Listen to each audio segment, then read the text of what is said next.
ಇವತ್ತಿನ ವಿಡಿಯೋದಲ್ಲಿ ತುಂಬ ಸಿಂಪಲ್ ಆಗಿ ಮತ್ತು ರುಚಿಯಾಗಿ ಅಷ್ಟೇ ಸಾಫ್ಟ್ ಆಗಿ ಚಿಕನ್ ಬಿರಿಯಾನಿ ಯಾವ ರೀತಿ ಮಾಡೋದು ನೋಡೋಣ. ನಮಸ್ತೆ ಎಲ್ರಿಗೂ, ವೆಲ್ಕಮ್ ಟು ಶೋಭಾ ಸವಿರುಚಿ.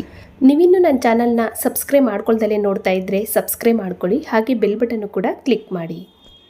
ಮೊದಲನೇದಾಗಿ ಇವತ್ತಿನ ಚಿಕನ್ ಬಿರಿಯಾನಿ ಮಾಡ್ಕೊಳ್ಳೋದಕ್ಕೆ ನಾನಿಲ್ಲಿ ಚಿಕನ್ ತೋರಿಸ್ತಾ ಇದ್ದೀನಿ.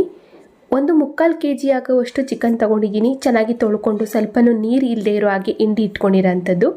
ಇವಾಗ ಇದನ್ನು ಮುಚ್ಚಿ ನಾವು ಹಾಗೆ ಒಂದು ಸೈಡಲ್ಲಿಟ್ಟು ಚಿಕನ್ ಬಿರಿಯಾನಿ ಮಾಡ್ಕೊಳ್ಳೋದಕ್ಕೆ ಸ್ವಲ್ಪ ಅಕ್ಕಿ ನೆನೆಸಿಟ್ಕೊಳ್ಳೋಣ.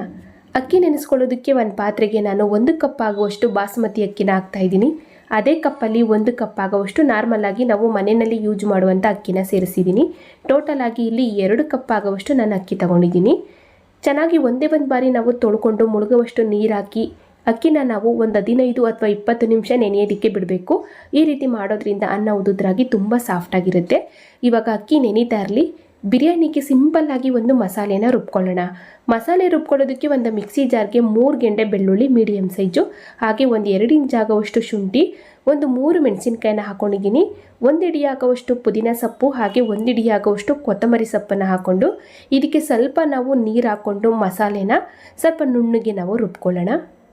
ಇವಾಗ ನೋಡಿ, ಬಿರಿಯಾನಿ ಮಾಡ್ಕೊಳ್ಳೋದಕ್ಕೆ ಸಿಂಪಲ್ಲಾಗಿ ಒಂದು ಮಸಾಲೆನೂ ಕೂಡ ರೆಡಿ ಆಯಿತು.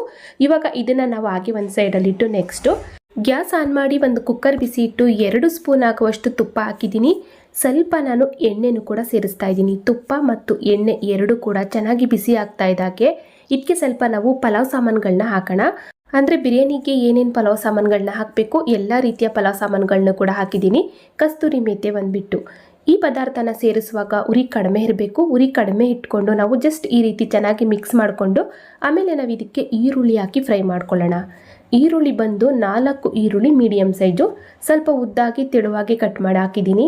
ಈ ಬಿರಿಯಾನಿಗೆ ಈರುಳ್ಳಿ ಮಾತ್ರ ನಾವು ಕಲರ್ ಚೇಂಜ್ ಆಗೋ ತನಕ ಚೆನ್ನಾಗಿ ಫ್ರೈ ಮಾಡ್ಕೊಳ್ಳೇಬೇಕು. ಉರಿನ ನಾವು ಆದಷ್ಟು ಐ ಫ್ಲೇಮಲ್ಲಿ ಇಟ್ಕೊಂಡು ಮಧ್ಯೆ ಮಧ್ಯೆ ತಿರುಗಿಸ್ಕೊಂಡು ಈರುಳ್ಳಿನ ನಾವು ಚೆನ್ನಾಗಿ ಫ್ರೈ ಮಾಡ್ಕೊಳ್ಳೋಣ. ಇವಾಗ ನೋಡಿದ್ರಲ್ಲ, ಈರುಳ್ಳಿನ ನಾನು ಈ ರೀತಿ ಫ್ರೈ ಮಾಡ್ಕೊಂಡಿದ್ದೀನಿ. ಈ ರೀತಿ ಮಾಡೋದ್ರಿಂದ ಬಿರಿಯಾನಿಗೆ ಒಂದು ಒಳ್ಳೆ ಟೇಸ್ಟ್ ಬರುತ್ತೆ ಮತ್ತು ಫ್ಲೇವರು ಕೂಡ ತುಂಬ ಚೆನ್ನಾಗಿರುತ್ತೆ. ಇವಾಗ ಈ ರೀತಿ ಚೆನ್ನಾಗಿ ಒಂದ್ಸಲ ಮಿಕ್ಸ್ ಮಾಡಿಕೊಂಡು ಆವಾಗಲೇ ನಾವು ಬಿರಿಯಾನಿಗೆ ಅಂತಲೇ ಒಂದು ಗ್ರೀನ್ ಮಸಾಲಾನ ಗ್ರೈಂಡ್ ಮಾಡ್ಕೊಂಡ್ವಲ್ಲ ಅದನ್ನು ಪೂರ್ತಿಯಾಗಿ ಸೇರಿಸಿದ್ದೀನಿ. ಎಲ್ಲ ಮಸಾಲೆನೂ ಕೂಡ ಸೇರಿಸ್ಕೊಂಡು ಇದಕ್ಕೆ ಟೊಮೊಟೊ ಹಾಕ್ತಾಯಿದ್ದೀನಿ. ಟೊಮೊಟೊ ಬಂದು ಒಂದೇ ಒಂದು ಟೊಮೊಟೊ ಮೀಡಿಯಮ್ ಸೈಜು, ಹಾಗೆ ಇದಕ್ಕೆ ಒಂದು 1/4 ಸ್ಪೂನ್ ಆಗುವಷ್ಟು ನಾನು ಅರಿಶಿನ ಪುಡಿನೂ ಕೂಡ ಹಾಕ್ಕೊಂಡು ಚೆನ್ನಾಗಿ ಫ್ರೈ ಮಾಡ್ಕೊತಾ ಇದ್ದೀನಿ. ಮಸಾಲೆನೂ ಕೂಡ ನಮಗೆ ಚೆನ್ನಾಗಿ ಫ್ರೈ ಆಗಬೇಕು, ಹಾಗೆ ಟೊಮೊಟೊನೂ ಕೂಡ ಚೆನ್ನಾಗಿ ಸಾಫ್ಟ್ ಆಗಬೇಕು. ಮಧ್ಯೆ ಮಧ್ಯೆ ತಿರುಗಿಸ್ಕೊಂಡು ಟೊಮೊಟೊ ಸಾಫ್ಟ್ ಆಗೋ ತನಕ ಮತ್ತು ಮಸಾಲೆ ಫ್ರೈ ಆಗೋ ತನಕ ಉರಿನ ಆದಷ್ಟು ಮೀಡಿಯಂ ಫ್ಲೇಮಲ್ಲಿ ಇಟ್ಕೊಂಡು ಚೆನ್ನಾಗಿ ನಾವು ಮಿಕ್ಸ್ ಮಾಡಿಕೊಂಡು ಫ್ರೈ ಮಾಡ್ಕೊಳ್ಳೋಣ. ಇವಾಗ ನೋಡಿದ್ರಲ್ಲ, ಮಸಾಲೆನ ನಾನು ಈ ರೀತಿ ಫ್ರೈ ಮಾಡ್ಕೊಂಡಿದ್ದೀನಿ. ಟೊಮೊಟೊನೂ ಕೂಡ ಚೆನ್ನಾಗಿ ಸಾಫ್ಟ್ ಆಗಿದೆ. ಇವಾಗ 1 ಸ್ಪೂನ್ ಆಗುವಷ್ಟು ಧನಿಯಾ ಪುಡಿ, ಒಂದು ಅರ್ಧ ಸ್ಪೂನ್ ಆಗುವಷ್ಟು ಚಿಲ್ಲಿ ಪೌಡರ್ನ ಹಾಕಿದ್ದೀನಿ. ಇದು ಬಂದು ಚಿಕನ್ ಮಸಾಲ 1 ಸ್ಪೂನ್ ಆಗುವಷ್ಟು ಪೂರ್ತಿಯಾಗಿ ಚಿಕನ್ ಮಸಾಲಾನ ಹಾಕಿದ್ದೀನಿ. ಚಿಕನ್ ಮಸಾಲ ಹಾಕೋದಕ್ಕೆ ಇಷ್ಟ ಇಲ್ಲ ಅಥವಾ ಚಿಕನ್ ಮಸಾಲ ಇಲ್ಲ ಅಂದರೆ ಇದ್ರ ಬದಲಾಗಿ ನೀವು ಒಂದು ಅರ್ಧ ಸ್ಪೂನ್ ಆಗುವಷ್ಟು ಗರಂ ಮಸಾಲಾನ ಸೇರಿಸ್ಕೊಳ್ಳಿ. ಇವಾಗ ಈ 3 ಡ್ರೈ ಇಂಗ್ರೀಡಿಯೆಂಟ್ಸ್ನು ಕೂಡ ಸೇರಿಸಿದಾಯಿತು. ಚೆನ್ನಾಗಿ ನಾವು ಮಿಕ್ಸ್ ಮಾಡಿಕೊಂಡು ಸ್ವಲ್ಪ ಫ್ರೈ ಮಾಡ್ಕೊಳ್ಳೋಣ. ಸ್ವಲ್ಪ ಮಸಾಲೆ ಎಣ್ಣೆ ಬಿಟ್ಟು ಫ್ರೈ ಆಗಬೇಕು. ಇವಾಗ ನೋಡಿದ್ರಲ್ಲ, ಮಸಾಲೆ ಈ ರೀತಿ ಫ್ರೈ ಆಗ್ತಾ ಇದ್ದಾಗೆ ಇದಕ್ಕೆ ನಾವು ಆವಾಗಲೇ ನೀಟಾಗಿ ತೊಳ್ಕೊಂಡು ಸ್ವಲ್ಪನೂ ನೀರು ಇಲ್ಲದೆ ಇರೋ ಹಾಗೆ ಹಿಂಡಿ ಇಟ್ಕೊಂಡಿರುವಂಥ ಚಿಕನ್ ಎಲ್ಲ ಸೇರಿಸೋಣ. ಎಲ್ಲ ಚಿಕನ್ನು ಕೂಡ ಸೇರಿಸಿ ರುಚಿಗೆ ಉಪ್ಪು ಹಾಕ್ತಾ ಇದ್ದೀನಿ. ಗ್ರೇವಿಗೆ ಮತ್ತು ಚಿಕನ್ ಫ್ರೈ ಆಗೋದಕ್ಕೆ ಎಷ್ಟು ಉಪ್ಪು ಬೇಕು ಅಷ್ಟು ಉಪ್ಪು ಮಾತ್ರ ಸೇರಿಸ್ಕೊಂಡು ಚೆನ್ನಾಗಿ ನಾವು ಫ್ರೈ ಮಾಡ್ಕೋಬೇಕು. ಆಮೇಲೆ ರುಚಿ ನೋಡಿಕೊಂಡು ಮತ್ತೆ ನಾವು ಉಪ್ಪನ್ನು ಸೇರಿಸ್ಬೋದು. ಇವಾಗ ಉರಿನ ಮೀಡಿಯಂ ಫ್ಲೇಮಲ್ಲಿ ಇಟ್ಕೊಂಡು ಚಿಕನ್ನ ಚೆನ್ನಾಗಿ ಫ್ರೈ ಮಾಡ್ಕೋಬೇಕು. ಚಿಕನ್ನು ಈ ಮಸಾಲೆನಲ್ಲಿ ಚೆನ್ನಾಗಿ ಫ್ರೈ ಆಗಬೇಕು. ಸ್ವಲ್ಪ ನೀರು ಬಿಟ್ಟು ಚಿಕನ್ ಚೆನ್ನಾಗಿ ಫ್ರೈ ಆಗೋ ತನಕ ಮಧ್ಯ ಮಧ್ಯ ನಾವು ತಿರುಗಿಸ್ಕೊಂಡು ಮುಚ್ಚಿ ಚೆನ್ನಾಗಿ ಫ್ರೈ ಮಾಡ್ಕೋಬೇಕು. ಇವಾಗ ನೋಡಿ, ಮುಚ್ಚಿ ನಾನು ಕೂಡ ಒಂದು 5-6 ನಿಮಿಷ ಚೆನ್ನಾಗಿ ಫ್ರೈ ಮಾಡಿಕೊಂಡು ಮತ್ತೆ ಕ್ಯಾಪ್ ಓಪನ್ ಮಾಡಿ ತೋರಿಸ್ತಾ ಇದ್ದೀನಿ. ಎಣ್ಣೆ ಬಿಟ್ಟು ಚಿಕನ್ ಚೆನ್ನಾಗಿ ಫ್ರೈ ಆಗಿದೆ ನೋಡಿ, ಸ್ವಲ್ಪನೂ ಕೂಡ ನೀರಿಲ್ಲ. ಈ ರೀತಿ ನಾವು ಮಸಾಲೆನಲ್ಲಿ ಚೆನ್ನಾಗಿ ಚಿಕನ್ನ ಫ್ರೈ ಮಾಡ್ಕೋಬೇಕು. ಇವಾಗ ಕರೆಕ್ಟಾಗಿ ರೆಡಿಯಾಗಿದೆ. ಚೆನ್ನಾಗಿ ಒಂದ್ಸಲ ಮಿಕ್ಸ್ ಮಾಡಿಕೊಂಡು ಇವಾಗ ಚಿಕನ್ ಬಿರಿಯಾನಿ ತುಂಬ ರುಚಿಯಾಗಿ ಬರಬೇಕು ಅಂತ ಅಂದರೆ ಇಲ್ಲಿ ನಾನು ನೀರು ಬದಲಾಗಿ ತೆಂಗಿನಕಾಯಿ ಹಾಲನ್ನ ಸೇರಿಸ್ತಾ ಇದ್ದೀನಿ. ಒಂದು ಮೀಡಿಯಮ್ ಸೈಜು ತೆಂಗಿನಕಾಯಿನ ಪೂರ್ತಿಯಾಗಿ ತುರಿದು ಮಿಕ್ಸಿ ಜಾರ್ಗೆ ಹಾಕಿ ನಾನು ತೆಂಗಿನಕಾಯಿ ಹಾಲು ಮಾಡಿ ಇಟ್ಕೊಂಡಿದ್ದೆ. ಅದನ್ನು ಪೂರ್ತಿಯಾಗಿ ಸೇರಿಸ್ತಾ ಇದ್ದೀನಿ. ಇಲ್ಲಿ 2 ಕಪ್ ಆಗುವಷ್ಟು ನಾನು ತೆಂಗಿನಕಾಯಿ ಹಾಲನ್ನ ರೆಡಿ ಮಾಡಿ ಇಟ್ಕೊಂಡಿದ್ದೆ. 2 ಕಪ್ ತೆಂಗಿನಕಾಯಿ ಹಾಲನ್ನ ಹಾಕಿದ್ದೀನಿ. ಅದೇ ಕಪ್ಪಲ್ಲಿ ನಾನು 1.5 ಕಪ್ ಆಗುವಷ್ಟು ನೀರನ್ನು ಕೂಡ ಹಾಕಿದ್ದೀನಿ. 2 ಕಪ್ ತೆಂಗಿನಕಾಯಿ ಹಾಲು, 1.5 ಕಪ್ ಆಗುವಷ್ಟು ನೀರು, ಟೋಟಲ್ ಆಗಿ 3.5 ಕಪ್ ಆಗುವಷ್ಟು ನೀರು ಹಾಕೊಂಡಿದ್ದೀನಿ 2 ಕಪ್ ಅಕ್ಕಿಗೆ. ಇವಾಗ ರುಚಿಗೆ ಉಪ್ಪನ್ನು ಕೂಡ ಸೇರಿಸಿದಾಯಿತು. ಚೆನ್ನಾಗಿ ಒಂದ್ಸಲ ಮಿಕ್ಸ್ ಮಾಡಿಕೊಂಡು ಉರಿನ ಹೈ ಫ್ಲೇಮಲ್ಲಿ ಇಟ್ಟು ನಾವು ಈ ನೀರನ್ನು ಚೆನ್ನಾಗಿ ಕುದಿಯೋದಕ್ಕೆ ಬಿಡೋಣ.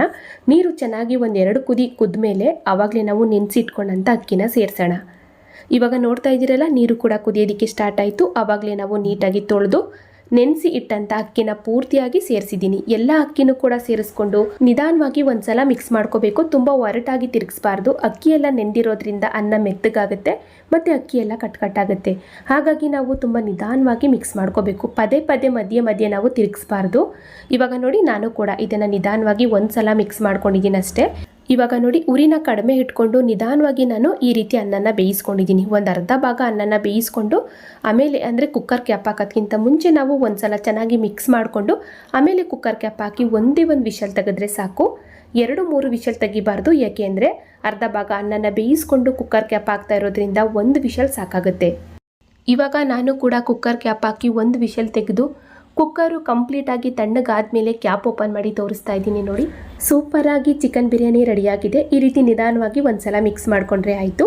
ಅರ್ಧ ಭಾಗ ಅನ್ನನ ಬೇಯಿಸ್ಕೊಂಡು ಕುಕ್ಕರ್ ಕ್ಯಾಪ್ ಹಾಕಿರೋದ್ರಿಂದ ಮಸಾಲೆ ಮೇಲೆ ಕೆಳಗೆ ಹದವಾಗಿ ಕೂತಿರುತ್ತೆ. ತುಂಬ ನಾವು ಮಿಕ್ಸ್ ಮಾಡೋದೇನು ಬೇಡ, ನಿಧಾನವಾಗಿ ಈ ರೀತಿ ಮಿಕ್ಸ್ ಮಾಡಿಕೊಂಡ್ರೆ ಆಯಿತು. ನೋಡಿ, ಇಷ್ಟೇ, ಇದು ತುಂಬ ರುಚಿಯಾಗಿ ಮತ್ತು ಸಾಫ್ಟಾಗಿ ಚಿಕನ್ ಬಿರಿಯಾನಿ ರೆಡಿಯಾಯಿತು.